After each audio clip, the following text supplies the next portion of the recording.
Good evening, everyone. I'm your technical critic, and it's time for the technical critique. Finally, I can say something good about a Legend of Korra episode.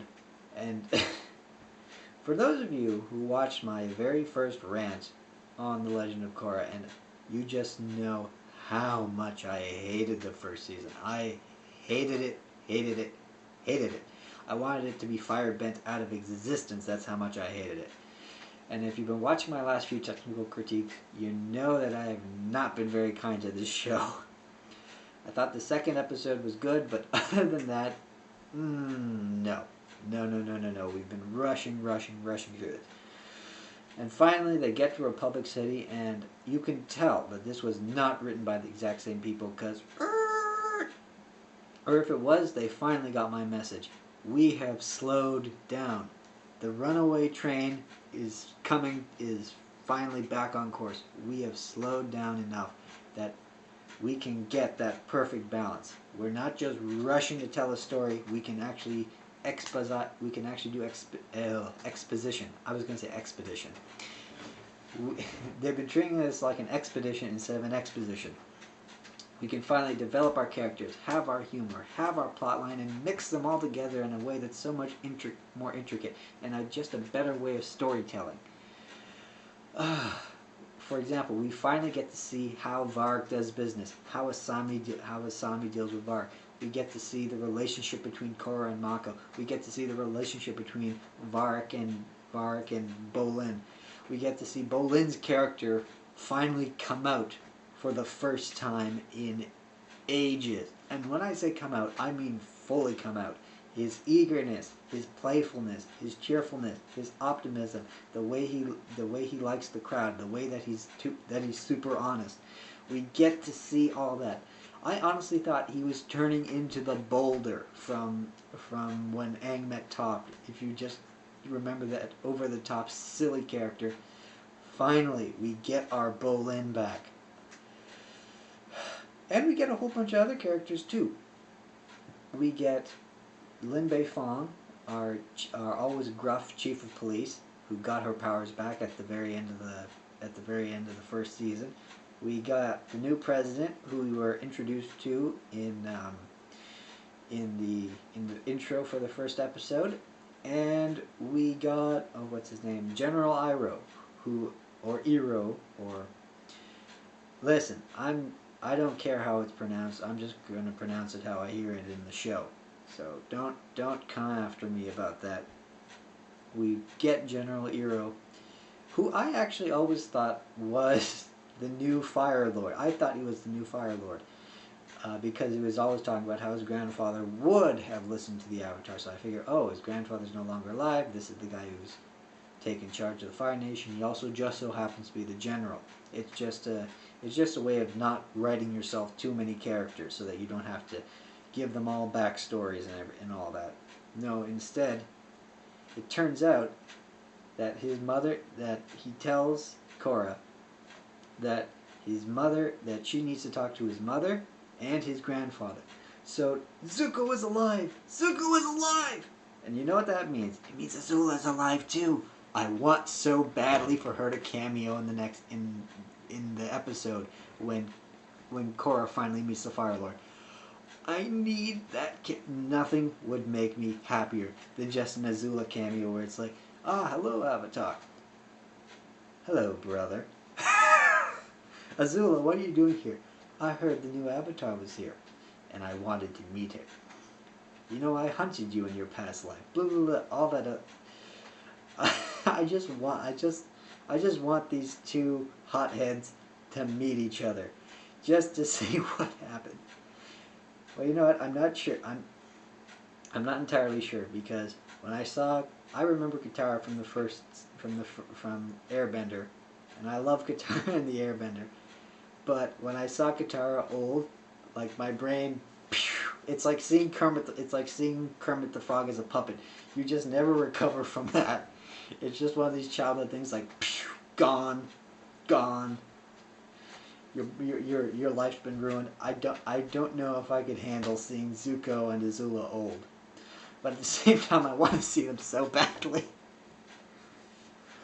I need to know what happened to Zuko's mother, and I need to know what happened right now.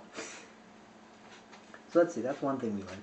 Oh, we also learned about the political situation in Republic City. The Triads are still big and going, even though Amon apparently took out their leaders, as we saw in the first season. I guess Korra gave them back their powers. I don't know why she would. I mean, that doesn't really make any sense, but Cest la Vie. And I actually like this president character. He feels like he's a good, not politician. I feel politician is a different kind of animal. I feel he's a good leader. You can tell he's genuinely concerned about what's going on, how it affects the country or the area and the people that he has to lead, and what it means to have this issue fall into his lap of what do I do? Because he understands, as any leader should, you don't just barge into any situation. You have to weigh each outcome. Does the needs of the few benefit the needs of the many? How does this help and hurt? Because when you go to war, it's not just it's not just we're going to send troops. No, these are people that you're sending, and they can get hurt, and things can happen that can go seriously wrong. So I like the fact that you have this iron consciousness for Korra to finally hit her head against, and finally something to stop her in her what is it? Just to stop all the brashness of decision making that's going on, because there's been just so many rash decisions throughout this entire episode. We finally reached a point where, okay, now we have to start to try and think our way out of situations instead of just pushing forward. And Vark, oh gosh, Vark, you have got to be the best. You are becoming my favorite character simply because you are just so eccentric. Whoever's playing Vark, they're playing it straight, but they're having fun with it.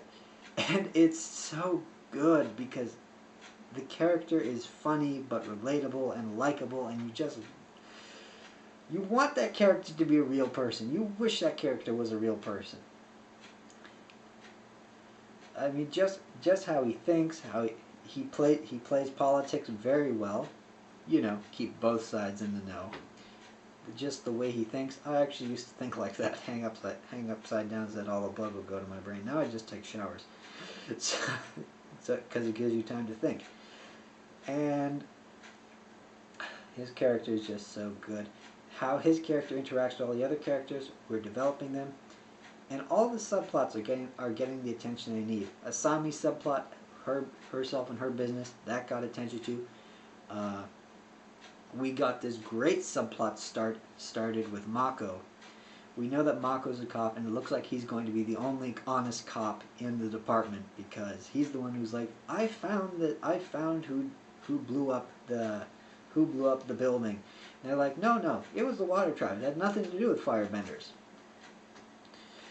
And it looks like he's going to have to fight both. Looks like he's going to be up both against the criminals and the system.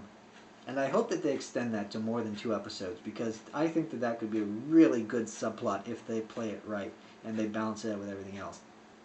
We got some of Tenzin.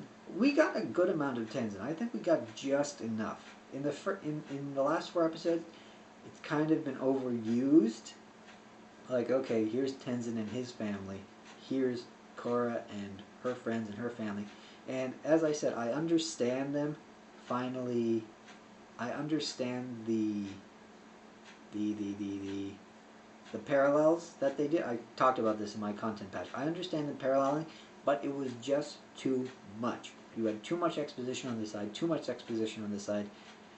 Everything else was action sequences. You didn't get any character development. Here we got, his story got pushed forward, but with the relationship between him and his son. We got the relationship of him and his daughter in the last episode.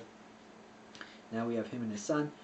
We got the relationship, but it wasn't a lot of talking. It was a lot of silent exposition, and you see it. It's that thing. This is a visual medium. Show, don't tell. We're shown He cares for his son, but he doesn't want him to become like him. He doesn't want him to become this discipline. He wants him to have fun. At the same time, he wants to help his son. We saw that, and it's good. And it was funny, too, because we also got those jokes worked in. That's the next thing I want to talk about, the humor. Last four episodes, it's just been Bolin's humor, and it's just been juxtaposed to everything else. He just seemed so out of place making all these jokes. You would have serious moments, Bolin would just jump up and shout something funny. Like, let's not go into that.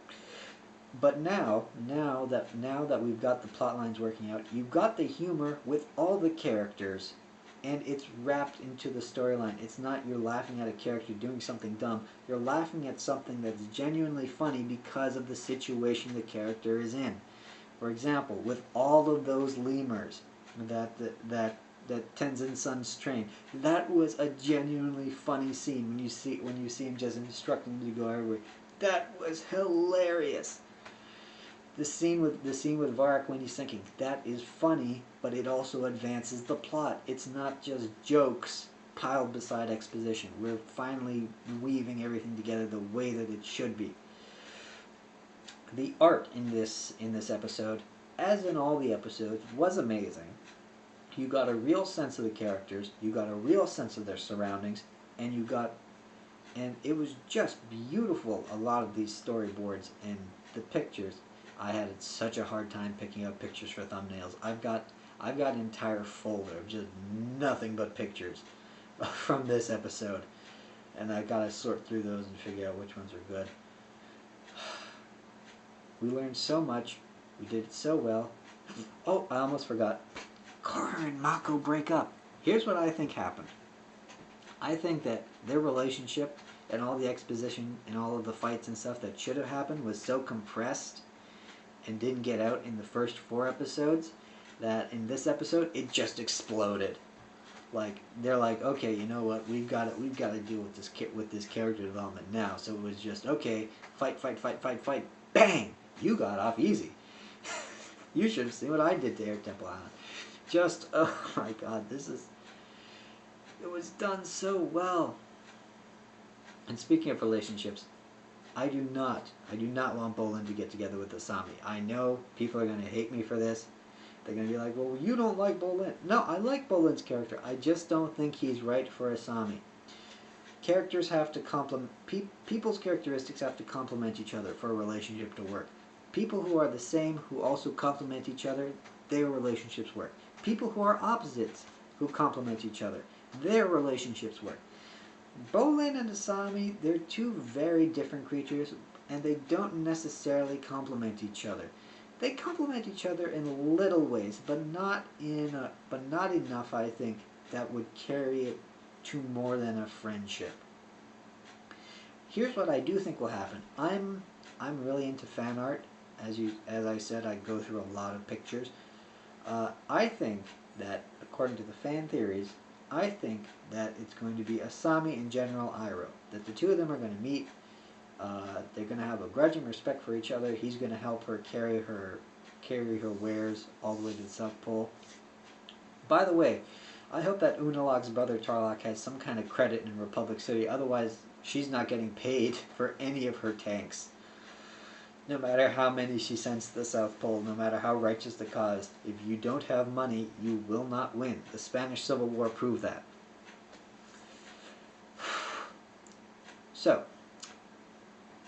is that everything? Yeah, I think that's everything I wanted to cover. Korra got Jonah'd in this episode, so we got to see how she gets her way out of this one. I don't think she'll be able to punch or kick her way out. I think this is going to be another spiritual meditation episode where she now has to grow as a character, and we're going to see that.